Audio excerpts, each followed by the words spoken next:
Hillary Clinton strode into the hearing room expecting another effortless victory, completely unaware that Kash Patel was about to unleash hidden evidence that would shatter her 30-year shield of invincibility. She had every reason to believe she owned that room. She had survived Whitewater. She had survived Benghazi. She had survived the email server, the Foundation investigation, the dossier revelations, and a 7-hour closed-door deposition about a highly notorious, disgraced financier, in which she said never 43 times and walked out without a scratch. 30 years of investigations, and every single one had ended the exact same way. No charges, no indictment, nothing. What Hillary Clinton didn't understand, what she couldn't have understood, because her entire worldview was built on the assumption that the system would always protect her, was that the man sitting at the witness table had found the room. Not a metaphorical room, but a physical room. A room in the basement of the Edgar Hoover Building that was not on any blueprint, not in any directory, not accessible to any employee. A room that contained burn bags, the large paper sacks used to destroy classified documents that had been filled but never burned. And inside those bags were 5 documents that Hillary Clinton had spent 30 years assuming would never see daylight. Kash Patel found them, and today he was going to read them out loud. Before we get into what happened next, if you want to see powerful people held accountable, hit subscribe. This is just the beginning. The hearing was titled Oversight of the Federal Bureau of Investigation under Director Patel. It was a Thursday morning in late May, and the Senate Judiciary Committee hearing room in the Durham building was already full 20 minutes before the gavel fell. Every seat in the gallery was taken. The press section was standing room only. 3 overflow rooms had been opened, each with a live feed, and all 3 were at capacity. The hearing had been called by Democrats. The purpose was confrontation. They wanted Patel on the record about the Comey indictment, about the Atlantic article alleging alcohol-related absences, about the leak investigation targeting journalists, and about what they called the weaponization of the Bureau under his leadership. They had prepared questions. They had prepared clips. They had prepared righteous indignation in 3-minute increments timed to the cable news cycle, and they had prepared a guest. Hillary Rodham Clinton entered the hearing room at 9:47 a.m. through the main gallery door. She was wearing a sapphire blue pantsuit, the shade she wore to debates, to inaugurations, to every occasion where she wanted the cameras to register confidence and command. Pearl earrings, hair immaculate, the smile, the Clinton smile, the one that had appeared on the cover of every magazine and the front page of every newspaper for 3 decades, was at full wattage. She paused at the door, not to find her seat. She knew exactly where it was. She paused because pausing at a door is what you do when you want people to see you enter. They saw her. A murmur rippled through the gallery. Camera operators adjusted their angles. A Democratic senator on the dais half stood, leaning forward with an outstretched hand. Clinton walked toward the VIP section, the rows directly behind the witness table reserved for invited guests of committee members, shaking hands as she moved. She touched arms. She nodded. She said something to a young staffer who looked like she might faint from proximity. Clinton sat in the center of the VIP row, not off to the side, not in the back, center, visible from every camera angle in the room, directly behind the witness table where Kash Patel was already seated. Her presence was the message. Democrats had invited the woman whose career Patel had spent a decade investigating, the woman whose campaign funded the dossier Patel had exposed, the woman whose emails Patel had been trying to declassify since 2017. She was there to be a symbol of persecution, of weaponization, of the FBI being used as a political tool against its enemies. She crossed her legs, adjusted her jacket, folded her hands in her lap. The classic Clinton pose, relaxed, open, nothing to hide. She looked to the gallery above like a woman who had come to watch a play she'd already seen the ending to. She had been investigated more than any person in modern American political history, and every investigation had ended the same way. This one would be different. 15 minutes before the hearing began, Clinton had stood on the Capitol steps and delivered her verdict to a wall of cameras and microphones. "What's happening inside that building today is exactly what I warned about," she said. "A man with no prosecutorial judgment and a grudge against anyone who ever investigated Donald Trump is now running the most powerful law enforcement agency in the world." She paused, the practiced pause of a woman who had given 10,000 press conferences and knew exactly how long to hold a moment. Kash Patel wasn't qualified to run a field office. Has certainly not qualified to run the FBI. He was a congressional staffer who got promoted for loyalty, not competence. And now he's using the Bureau to settle scores. Another pause. The smile dimmed. Not to sadness, but to the particular shade of wounded dignity that Clinton had perfected over 30 years. "I've been investigated more than any person in modern American political history, and every single investigation, every one, ended the same way. No charges, no indictment, nothing, because there was nothing to find." She looked directly into the nearest camera. "Mr. Patel has spent his career looking for something that doesn't exist, and when you can't find what you're looking for, you invent it. That's what we're seeing today."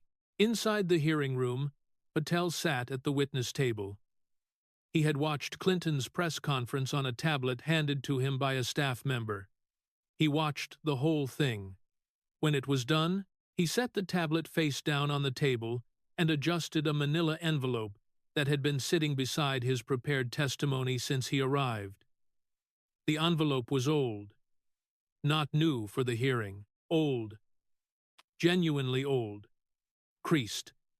Stained at one corner, and across the front in black marker. In handwriting that was not Patel's, someone had written 2 words. Durham. Do not destroy. Kash Patel did not look like a man who was about to dismantle 30 years of political invincibility. He looked like a man who had prepared for a hearing and was waiting for it to start. He sat at the witness table in a dark gray suit. White shirt, no tie. The no tie that had become his signature since taking over the Bureau. The visual signal that he was not Washington had never been Washington and did not intend to become Washington. His hands were folded on the table in front of him. His expression was neutral, not friendly, not hostile, the expression of a man who processes information before he produces reactions. Patel's career was written in the trajectory from that table to this moment. Public defender in Florida for 8 years, severe violent offenses, financial crimes, and major illicit smuggling. The kind of cases where your clients are guilty, and your job is to make sure the system treats them fairly anyway.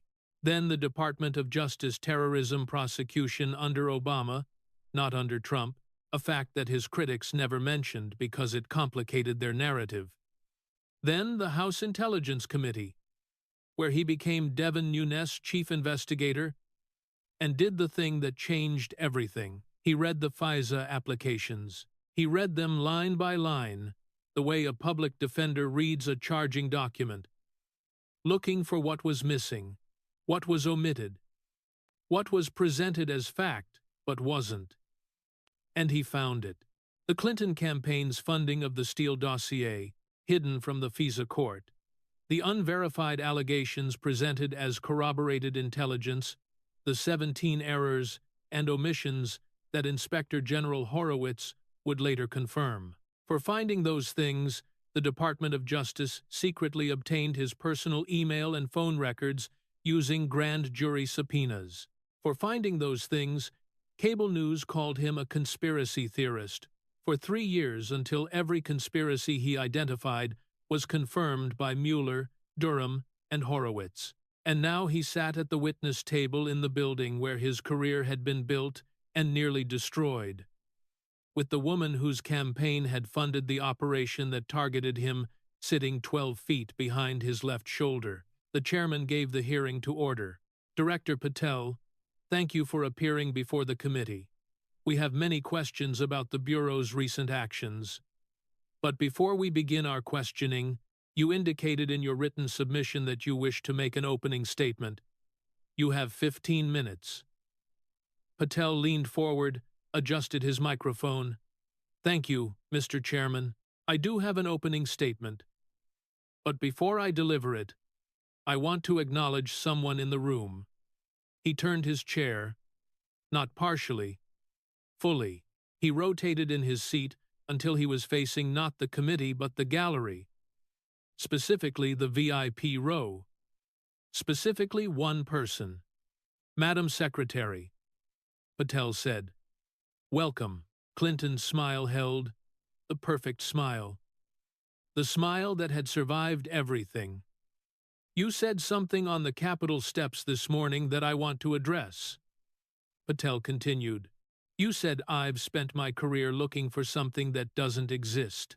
He picked up the manila envelope, the one with the black marker. He held it so the cameras could see the handwriting. It exists, Madam Secretary. I found it, and it was in a room that someone tried very hard to make sure I would never see. He turned back to the committee. Mr. Chairman, my opening statement concerns 5 documents. I found them in a room at the J. Edgar Hoover Building that was not on the building's blueprints. The room was locked. It was not in any internal directory. No employee had listed access. Inside that room were burn bags, containers used for the destruction of classified materials. The bags had been filled. They had never been burned. He opened the envelope. Someone put these documents in bags meant to destroy them. Someone locked the door. Someone erased the room from the building's map. And someone, I don't know who, wrote on this envelope, Durham, do not destroy. He looked at the committee. Someone wanted them burned. And someone else wanted them found. Today, the American people get to decide which person was right. Document 1. Patel removed a set of stapled pages from the envelope. The pages were slightly yellowed, not from the hearing, not a fresh printout. These were old documents, documents that had been sitting in a bag in a room in a basement for years. This is an internal FBI memorandum dated the 3rd of November 2016, 4 days before the presidential election.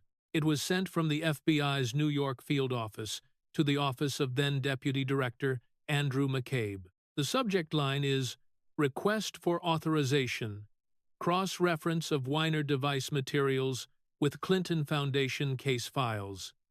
The hearing room was quiet, the kind of quiet that comes when people realize they are hearing something for the first time. The memo states that materials recovered from the Anthony Weiner laptop include approximately 340,000 emails. Of those, an estimated 2,800 contain classified markings.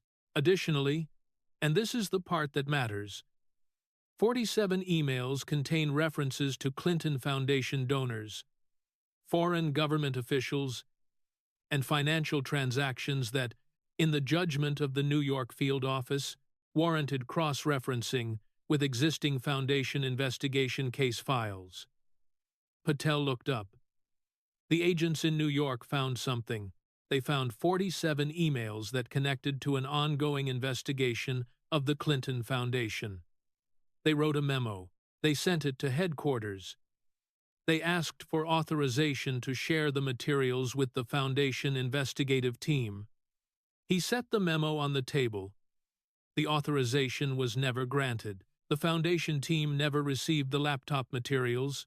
Deputy Director McCabe's office, the same office whose occupant's wife received $675,000 from a Clinton-aligned PAC during her Virginia State Senate campaign, received this memo and did nothing.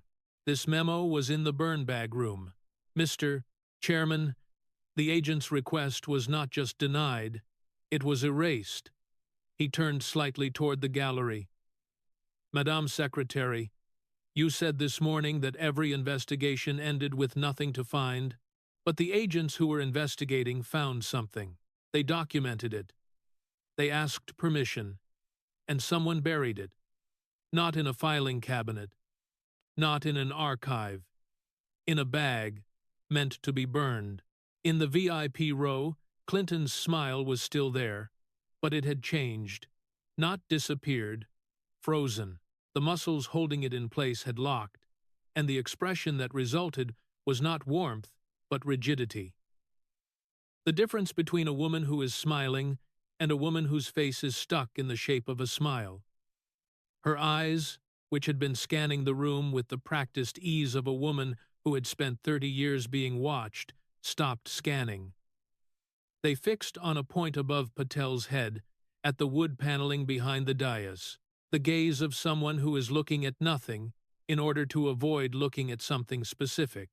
She leaned toward her attorney, the first lean of the hearing.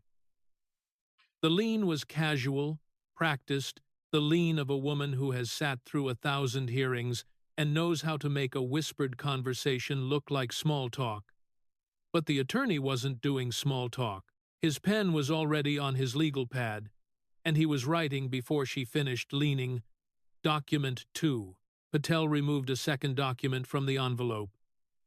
This one was different.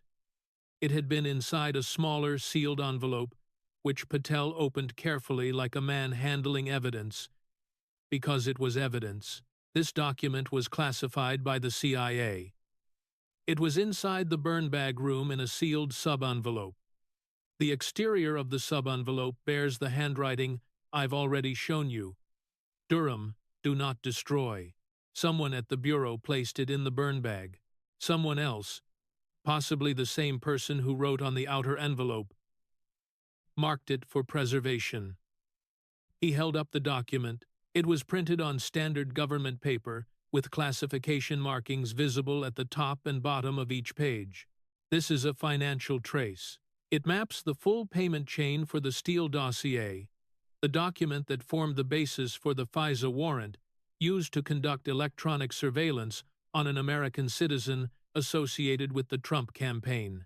Patel read slowly, deliberately, the reading speed of a man who wants every word to land.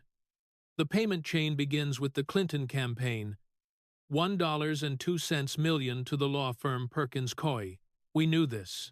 It's been in the public record since 2017.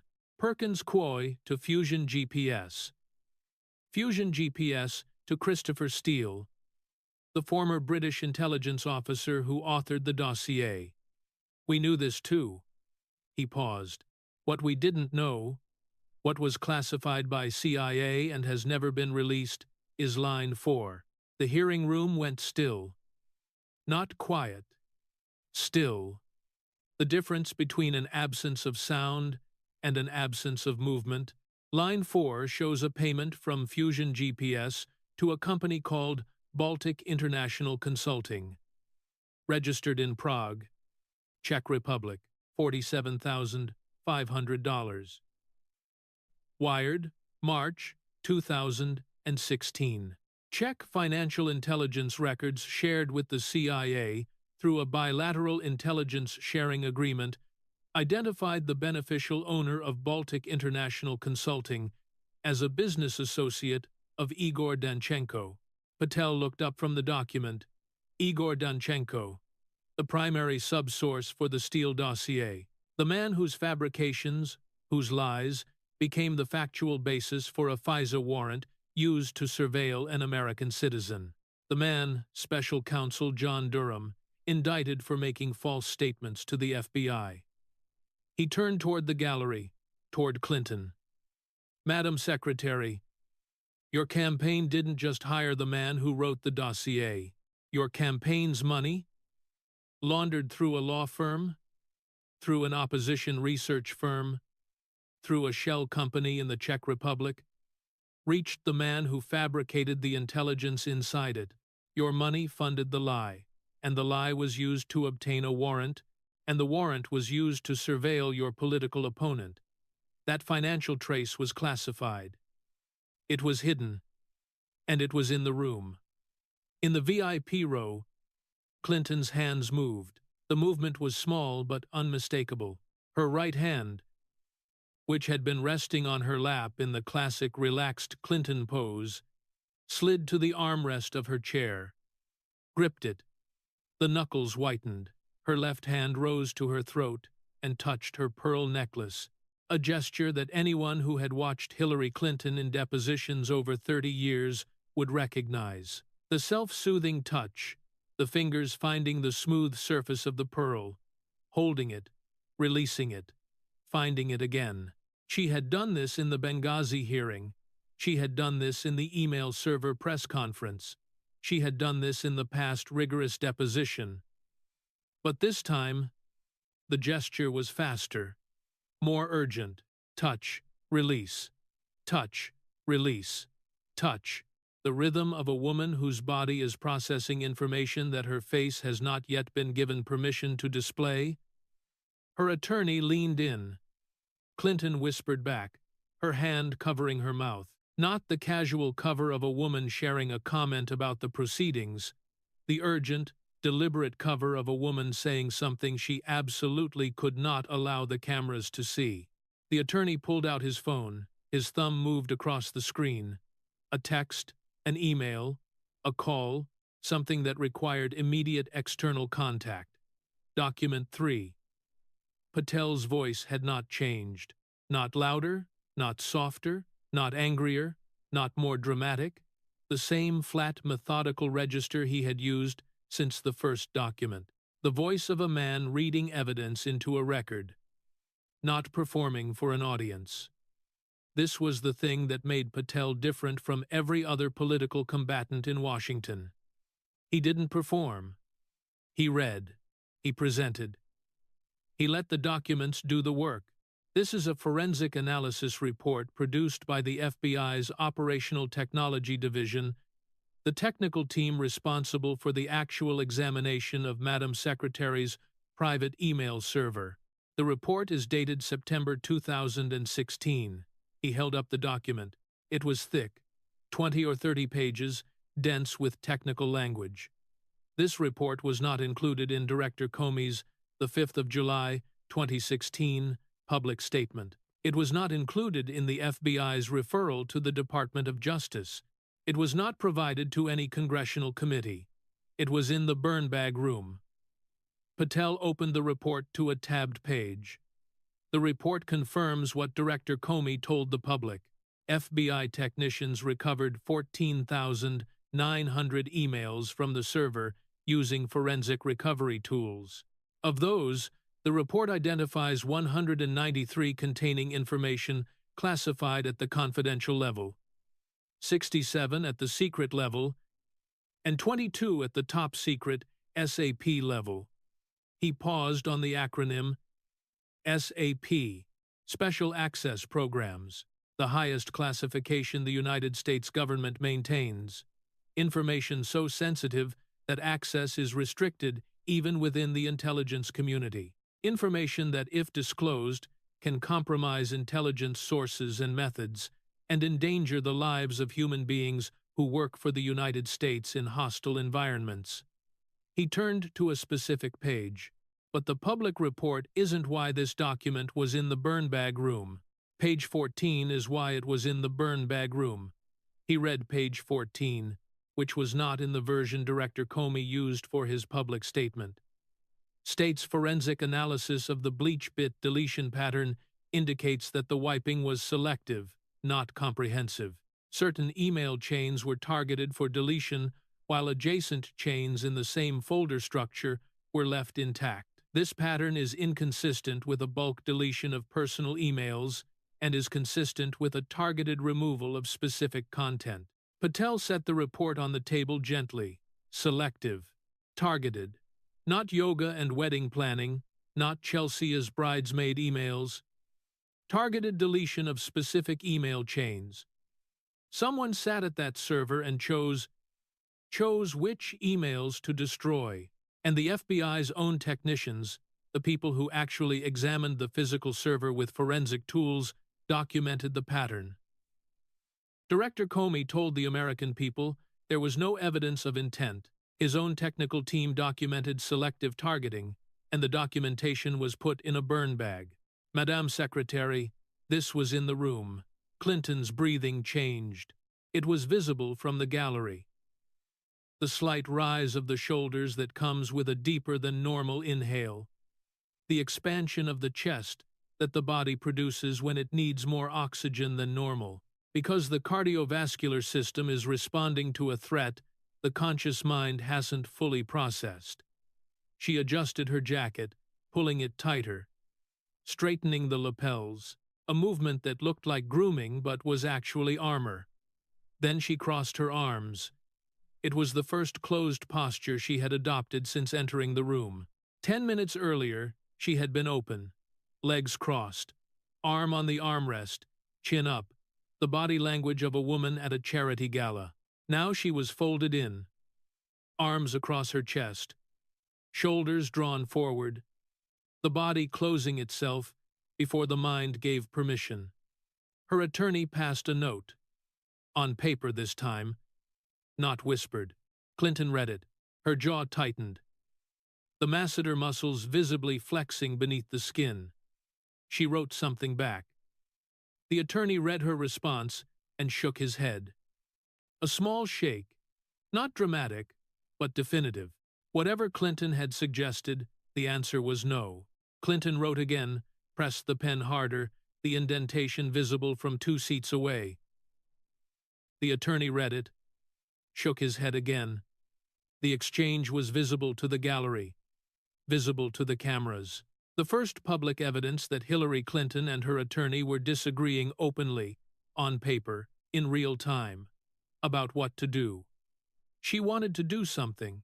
He was telling her she couldn't. Document 4.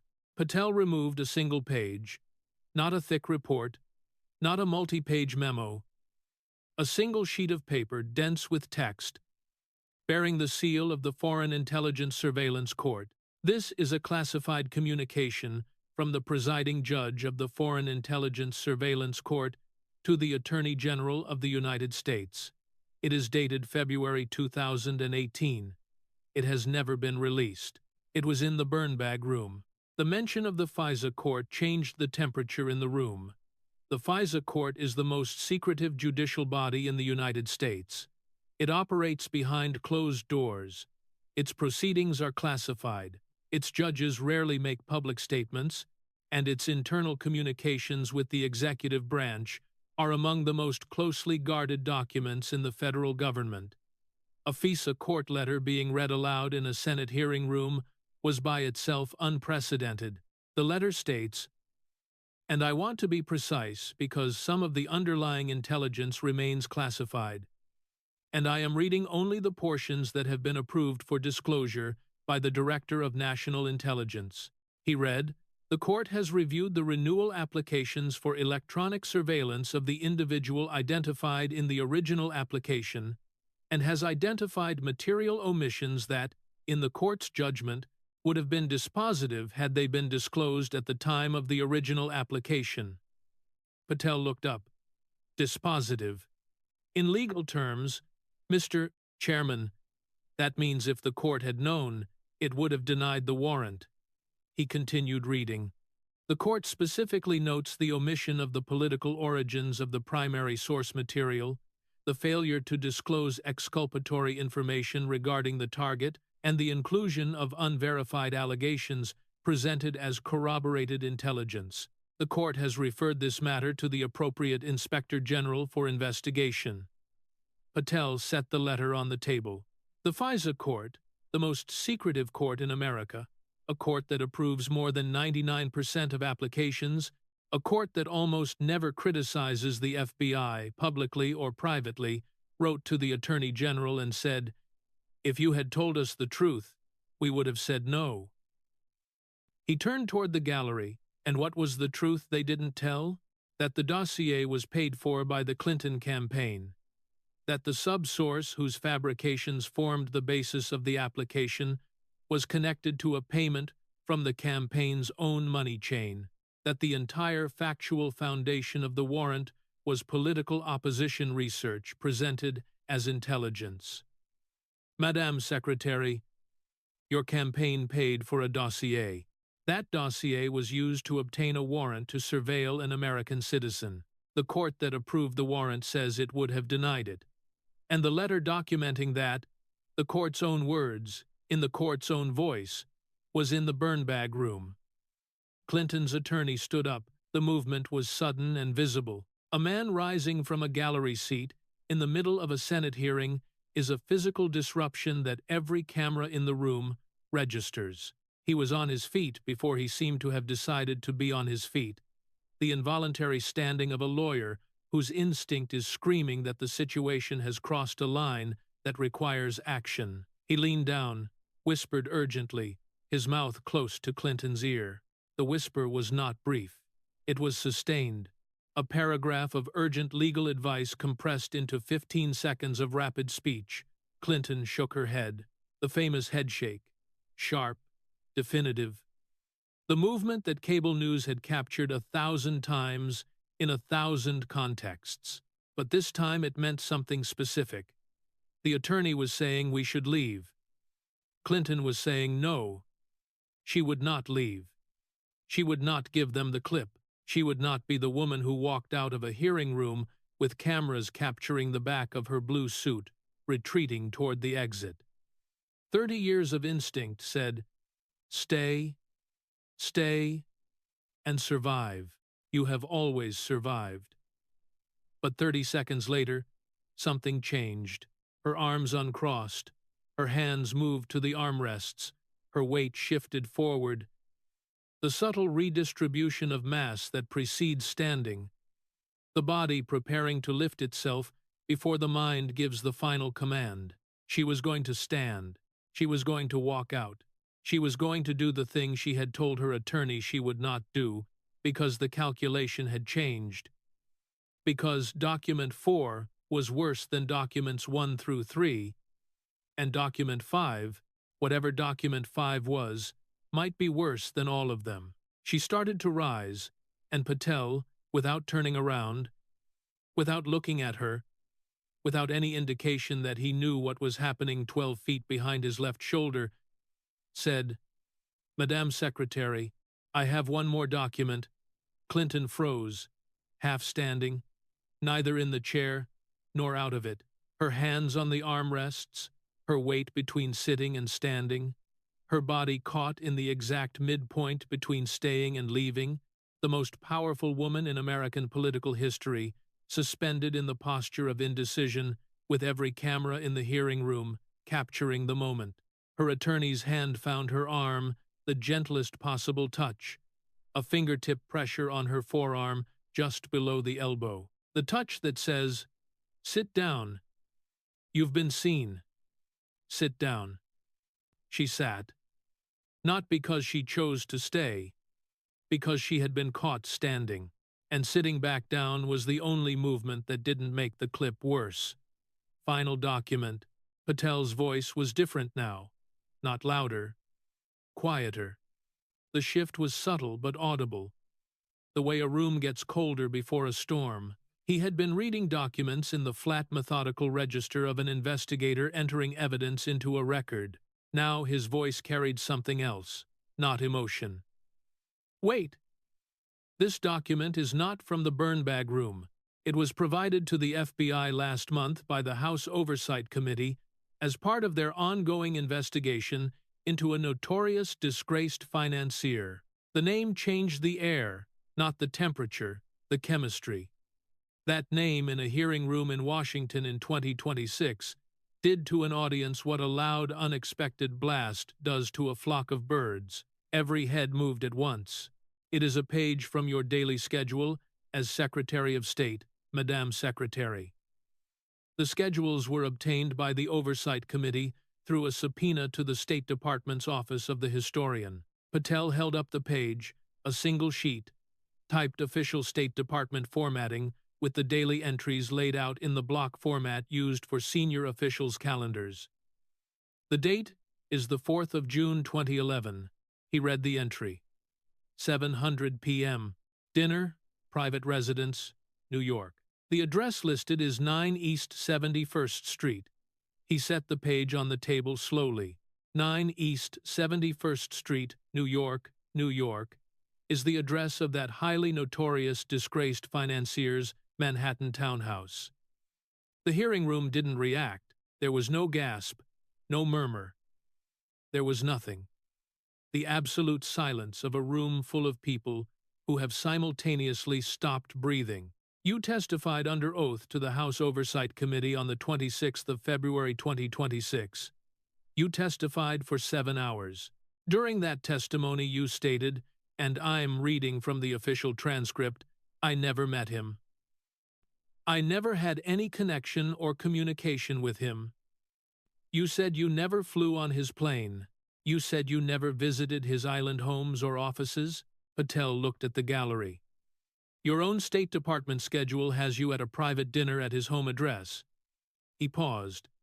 The pause was not theatrical. It was necessary. He was giving the room time to process what he had just said, the way an EMT gives a patient time to breathe between compressions. I want to be fair, Madam Secretary. It's possible there is an explanation. It's possible the address was entered incorrectly by a scheduling assistant. It's possible the dinner was at an adjacent property and the wrong address was logged. It's possible.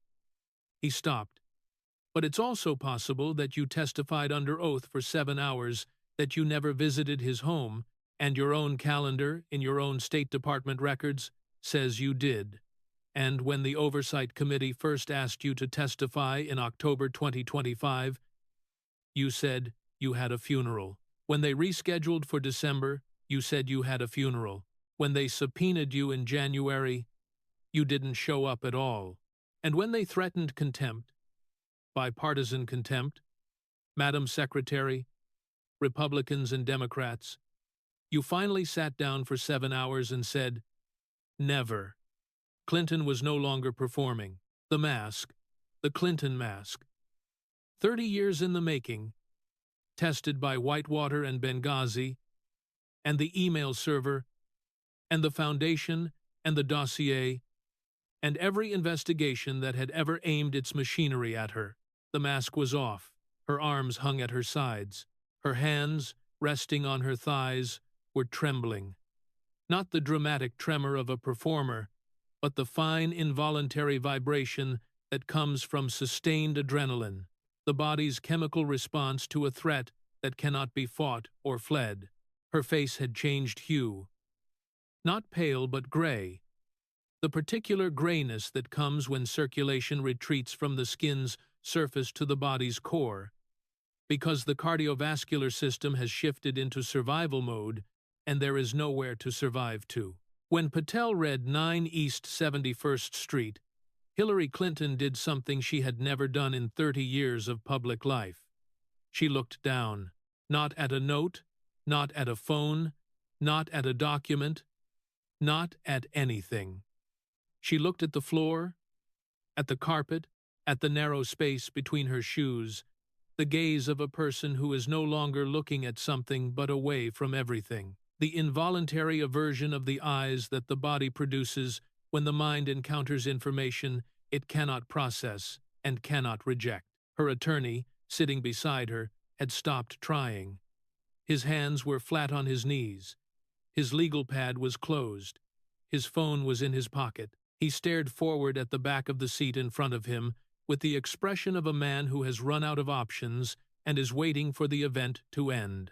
The way a passenger waits for a turbulent flight to land, not with the belief that he can affect the outcome, but with the hope that it will eventually be over. So I'm asking, Madam Secretary, Patel said. His voice was barely above conversational.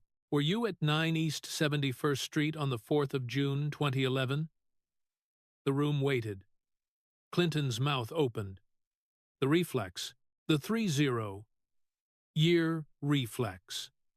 The reflex that had answered every question in every deposition and every hearing and every press conference and every debate. The reflex that said, Deny, deflect, pivot, reframe, survive. The reflex fired. Her lips parted, her jaw moved, but no sound came out. Not because she chose silence, because for the first time in her public life, the reflex to speak and the knowledge of what speaking would cost arrived at the same instant, and they canceled each other out. Anything she said, any word, any syllable, any sound in a room full of cameras about that notorious address on her calendar would become the only clip anyone played for the rest of her life. She closed her mouth, looked down again at the floor, at her shoes, at the space between her feet, where there was nothing to see, and nothing to answer, and nothing to survive. The woman who had coined "What difference at this point does it make?" had no answer, and the difference at this point was everything. Patel turned back to the committee. "Mr. Chairman, I was asked to come here today to answer questions about my leadership of the FBI. I'm happy to do that. I'll answer every question this committee has, but I want the committee to understand something first." He placed his hand on the 5 documents now stacked on the table. "When I arrived at the FBI in February 2025, I found a physical room in the J. Edgar Hoover Building that was not on the blueprints. It was locked. It had no listed access. It was not in any internal directory.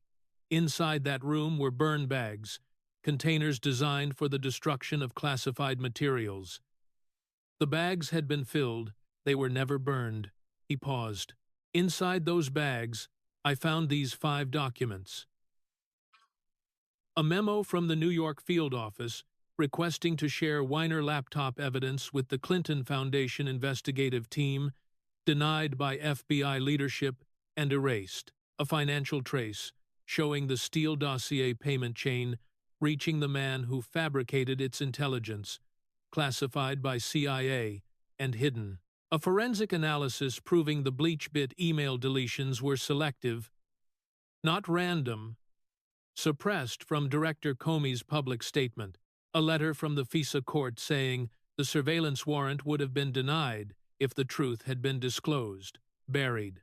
And a State Department calendar entry that contradicts sworn testimony.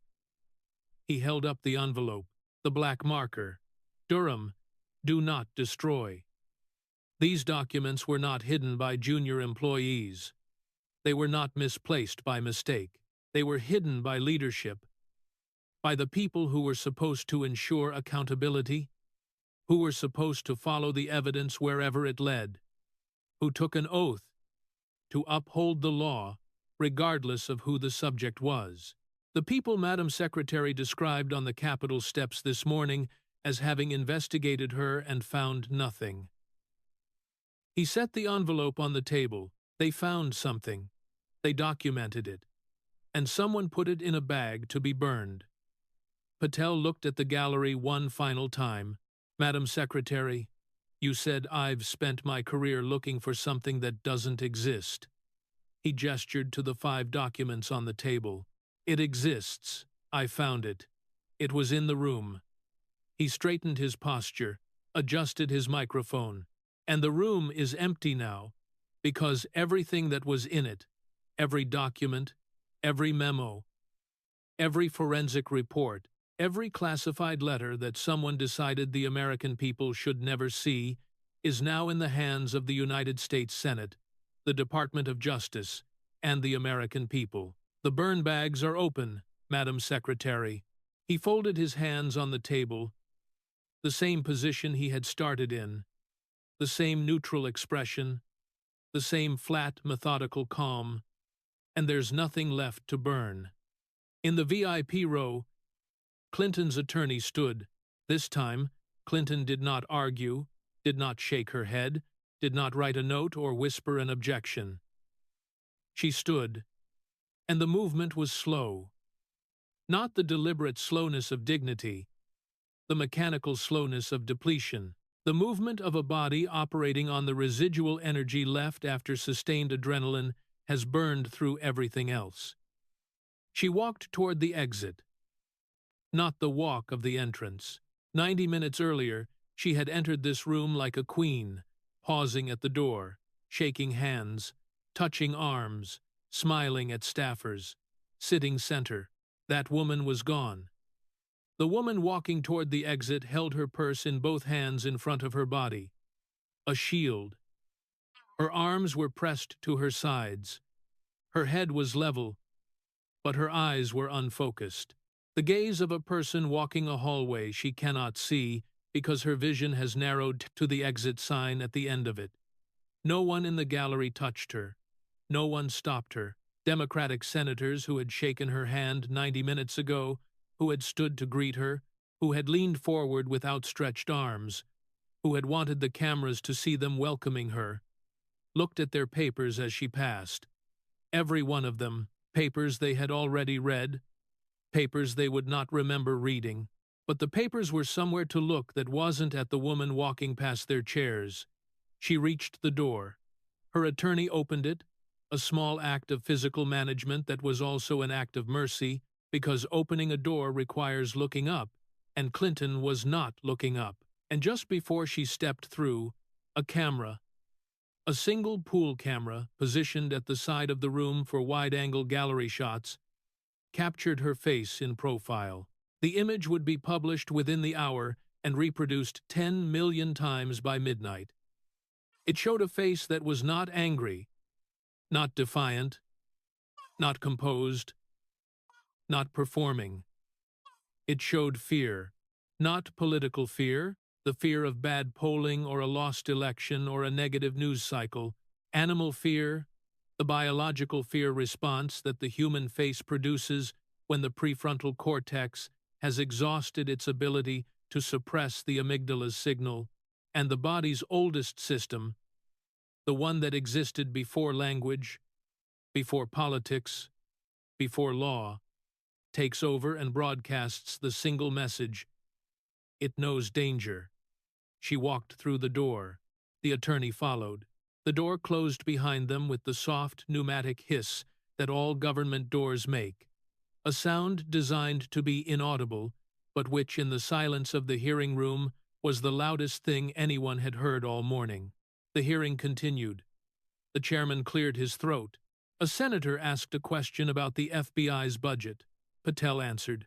The machinery of government resumed its turning, but Clinton's chair was empty, and the 5 documents were on the table, and the envelope, Durham, do not destroy, sat beside them like a headstone.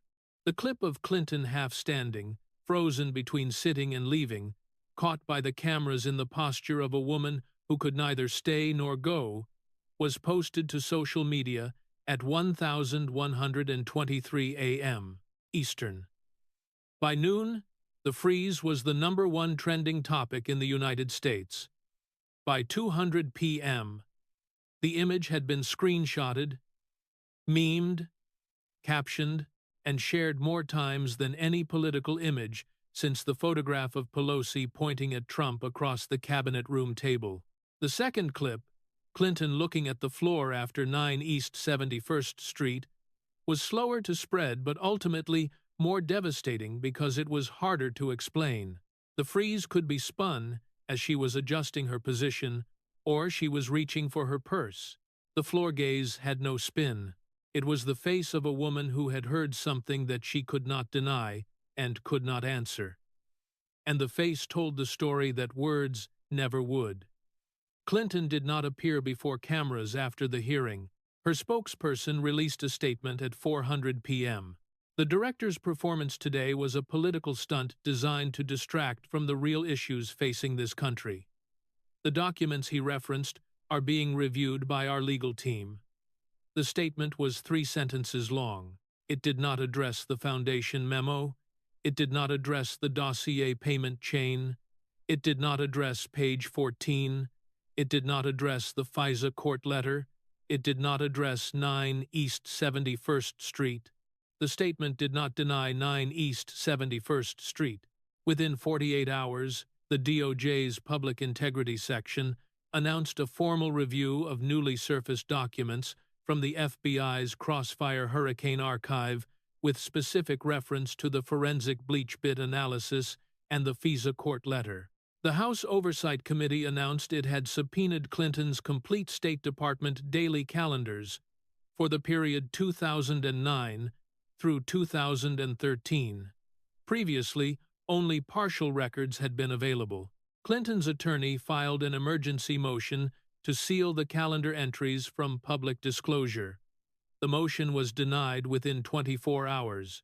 By the end of the first week, a special counsel had been appointed to investigate whether Clinton committed perjury during her February 2026 deposition regarding her testimony that she had never visited those homes. Clinton canceled all scheduled public appearances.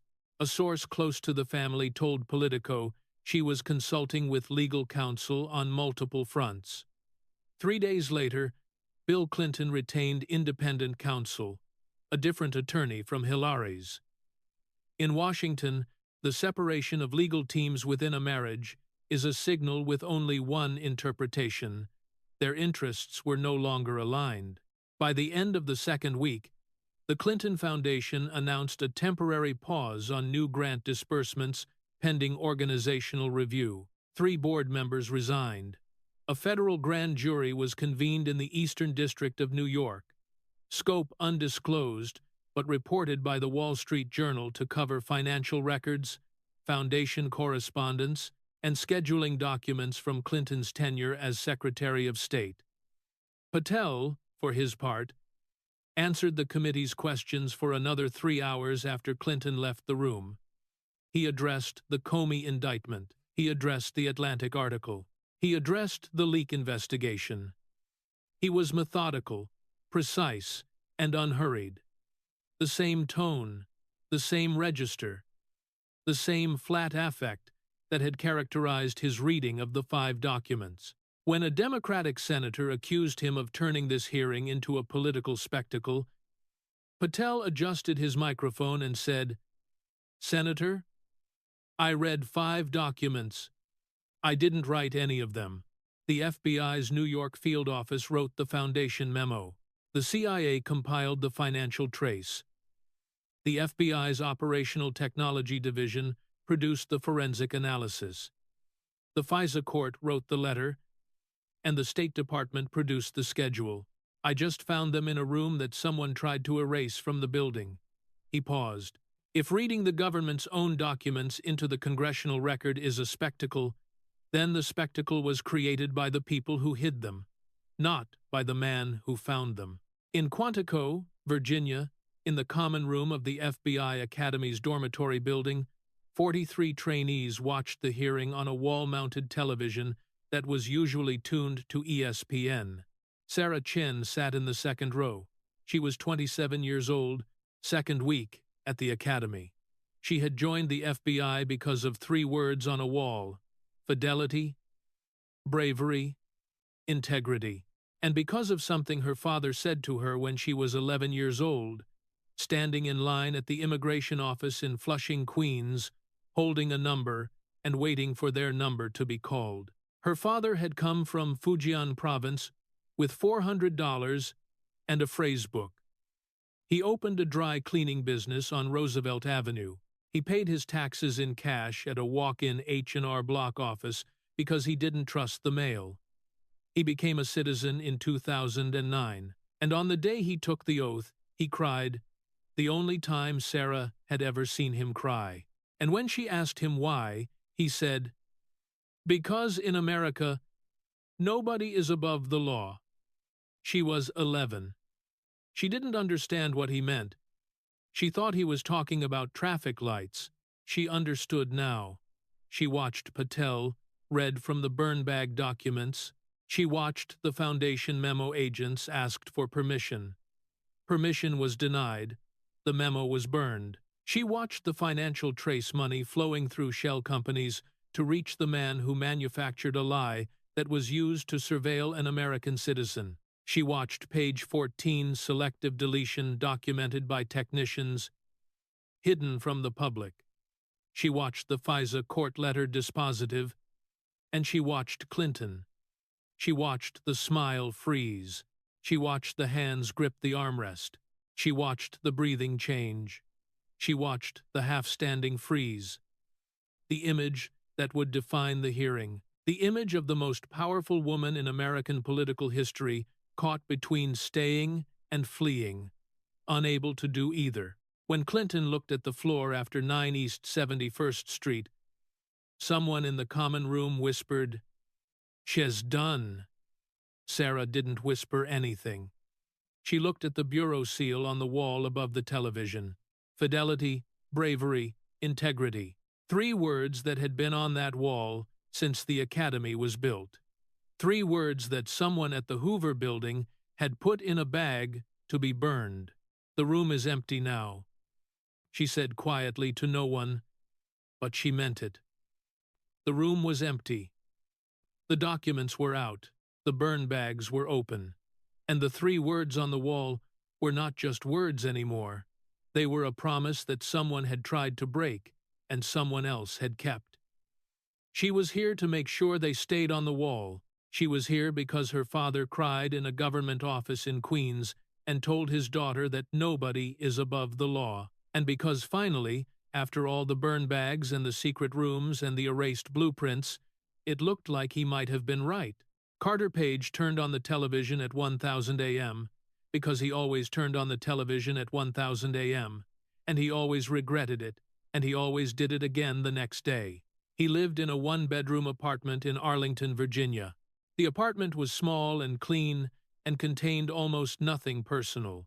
No photographs on the walls, no diplomas, no memorabilia from the career in international business that had ended when the FBI obtained a warrant to monitor his communications based on a dossier funded by a presidential campaign and fabricated by a man who had never met him. He watched hearings on mute, with the captions on.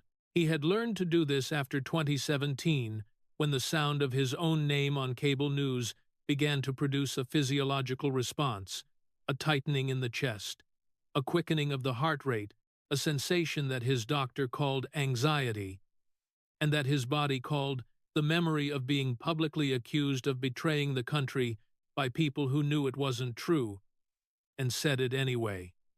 The captions were easier. Words on a screen. He could control the speed at which he processed them. He could look away. He didn't look away today. Patel read the FISA court letter. The captions rendered the words in white text on a black bar at the bottom of the screen 2 seconds behind the audio, the slight delay creating a strange effect where he could see Patel's mouth moving before he could read what Patel was saying. The word appeared on the screen, dispositive. Carter Page closed his eyes. He thought about October 2016. The call from a Wall Street Journal reporter at 7:30 on a Tuesday morning. "Mr. Page, are you aware that the FBI has obtained a FISA warrant to monitor your communications?" He thought about the year that followed. The friends who stopped calling, not because they believed he was a Russian agent, but because being associated with someone who was publicly accused of being a Russian agent was itself a form of contamination, and people have families and careers and reputations of their own to protect. The job offer from an energy consulting firm that was extended on a Monday and rescinded on a Wednesday, with no explanation except a voicemail that said, "Wave decided to go in a different direction." The woman he had been seeing for 4 months who texted him, texted, not called, that she couldn't be associated with someone under investigation and wished him well. He thought about his mother calling him on a Saturday afternoon, crying because a former CIA analyst had appeared on MSNBC and used his name and the word traitor in the same sentence. And his mother, who had come to this country from Ohio, not from Moscow, who had taught elementary school for 30 years, who did not understand what FISA stood for or what Crossfire Hurricane meant. His mother had heard a man on television call her son a traitor and had believed for 20 minutes before Carter called her back that it might be true. Dispositive. The FISA court's own word, written in a letter hidden in a burn bag, found in a room, read aloud by the director of the FBI in a Senate hearing room on national television. If they had known the dossier was paid for by the Clinton campaign, they would have denied the warrant. The warrant that started everything. The warrant that ended his career. The warrant that cost him his friends, his job, his relationship, and 20 minutes of his mother's peace. Dispositive. It should never have happened. He opened his eyes. On the muted television, Clinton was looking at the floor. The captions read, "Were you at 9 East 71st Street on the 4th of June 2011? Carter Page didn't feel satisfaction. He didn't feel vindication. He felt the tiredness that comes after years of carrying something heavy, and the particular emptiness that comes when the weight is finally set down and you realize that your arms still ache and your back still hurts, and the damage was done before the relief arrived. One word, dispositive. It doesn't unring the phone call from his mother. It doesn't uncancel the job. It doesn't unend the text from the woman who couldn't be associated with someone under investigation. It doesn't give back the 4 years, but it says something. One word from the most secretive court in America, written in a letter that someone tried to burn and someone else saved. The word that means it should never have happened. Carter Page turned off the television, walked to the window, looked out at Arlington, the apartment buildings, the traffic, the ordinary morning of an ordinary city, where ordinary people go to ordinary jobs without ever wondering whether their government is listening to their phone calls because of a lie that someone else paid for. The room was empty. The burn bags were open. The word had been said. It should never have happened. But now, everyone knew. The hearing continued for 3 more hours. The senators asked their questions. The director gave his answers. The cameras recorded everything, but the story, the real story, had already been told. Not by a politician, not by a pundit, not by a cable news anchor, by 5 documents that someone tried to destroy, and someone else wrote, "Do not destroy" on the envelope. The room is empty now, and there's nothing left to burn.